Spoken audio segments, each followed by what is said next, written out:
Hello, hello, hello. My name is Jack Taylor, and you have reached part 19 of Imagine Easter. You know, the last days of Jesus' trip into Jerusalem is on the back of a donkey. Now, these Middle Eastern donkeys, they all come with a black cross design on their neck and shoulders, and they still do.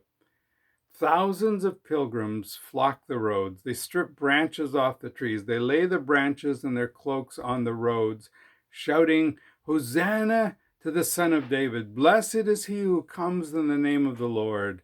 Hosanna in the highest heaven. And while they're celebrating exuberantly in their welcome of a king who they think is going to fulfill their dreams for liberation and generous provision, Jesus is looking down on the cross, on the back of that donkey that he's already resting on. Who could imagine that part of God's original design in the animal kingdom would include a donkey with a cross on its back? Some of the Pharisees tell Jesus to get the people to stop. And Jesus says, if my followers stop praising, then the very rocks are going to cry out. And then he does something strange. He weeps over the city. He says, if you had known on this day what would bring you peace, but now it is hidden from your eyes. He prophesies that the city will be destroyed by enemies who will not leave one stone on another, because you did not recognize the time of God's coming to you. Is it possible for us to be so blind as to not see God's coming to us? The religious leaders are flabbergasted. Look how the whole world has gone after him, they pontificate. And Jesus looks around the temple. He returns to Bethany. And with a surge of celebration at his back, Jesus does several things the next day. He goes to the temple. He upends the tables and the benches of the money changers and the dove sellers. He declares loudly, my house will be called a house of prayer for all nations, but you're making it a den of robbers. The court of the Gentiles was meant to be a place where people from all over the world could worship God, but outsiders were regarded so lowly that their space had been turned into a marketplace, a noisy, corrupt, dirty space where no one could worship. You know, the tables are barriers to worship, barriers which we ourselves might unknowingly have allowed to be erected in our own lives to prevent ourselves or others from free worship of God. Perhaps they are simple barriers like music styles or dress or times or hospitality or versions or ethnicity or language or race or gender or liturgy. Perhaps there's stronger barriers like theology or habits or protocols or practices or policies, sacred spaces.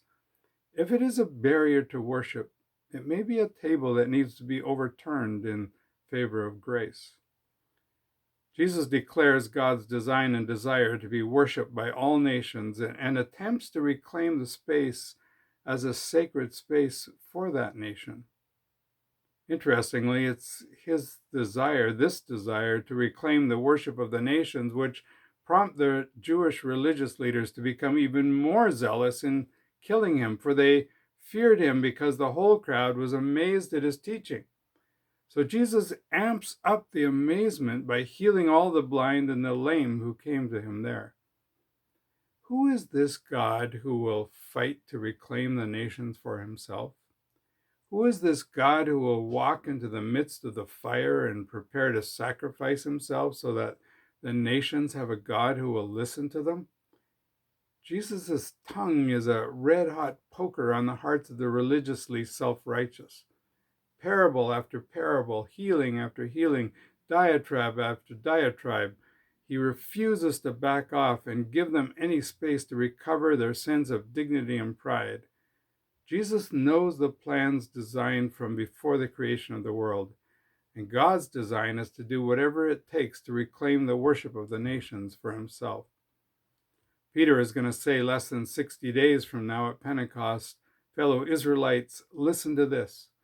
Jesus of Nazareth was a man accredited by God to you by miracles, wonders, and signs, which God did among you through him, as you yourselves know.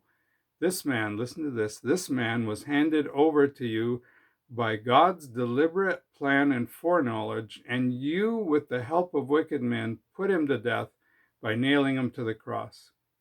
But God raised him from the dead, freeing him from the agony of death, because it was impossible for death to keep its hold on him.